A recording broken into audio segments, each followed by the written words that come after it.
Good morning viewers. Now I will bring you news about the Kanjuruhan tragedy.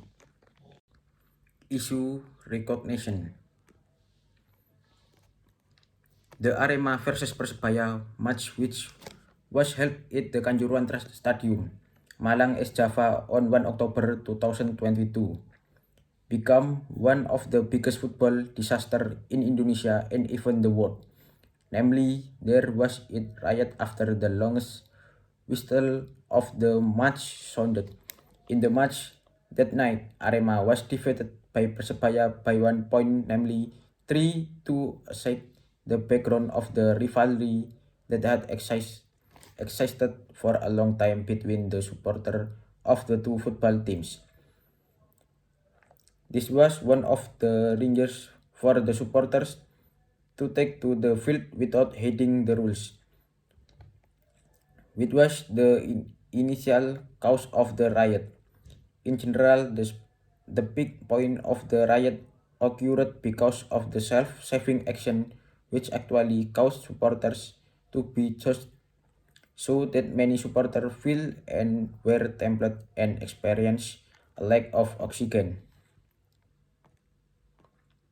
Abstract. The Kanjuruhan tragedy is the darkest football tragedy of all time history. This tragedy caused hundreds of people to die and injuries due to limited oxygen. Accumulation of mass trampled the Kanjuruhan tragedy invite a lot of sympathy from various corners of the world, thus inviting local and global news to study and publish this tragedy in various mass media. News this tragedy was published by local news detik.com and global media BBC News, which of course has different angles in presenting the news view and goals. Next. As of October 24, 135 people was recorded as dead and 583 others injured.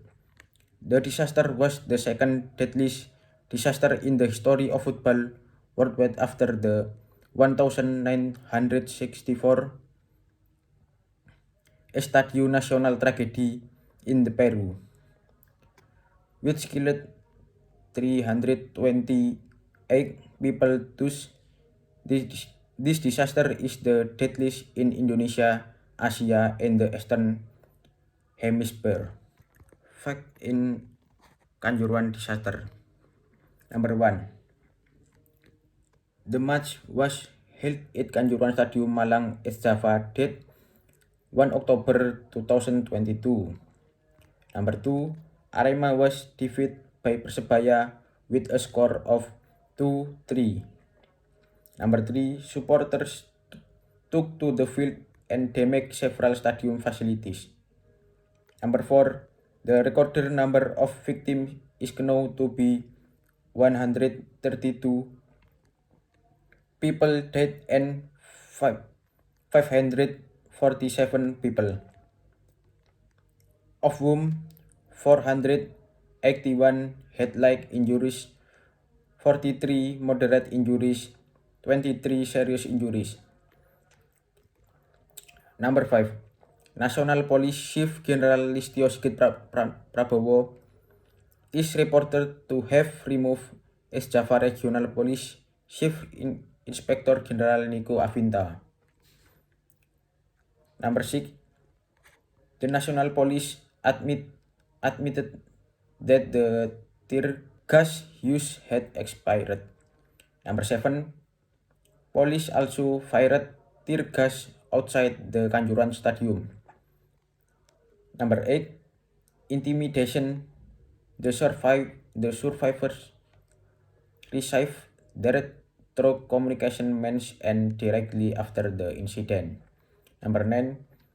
Relates parties name suspect main director of PT Liga Indonesia Baru or LIB, Ahmad Hadian Lukita, chairman of the Arema Malang Organizing Committee, Abdul Haris, security steward, Suko Sustrisnom.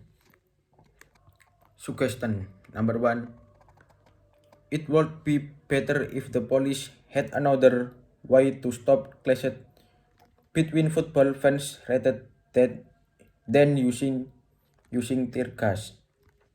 Number two, it is important to check the expiration date of tear gas before use, and tear gas should be used according to procedure without any deviation from use.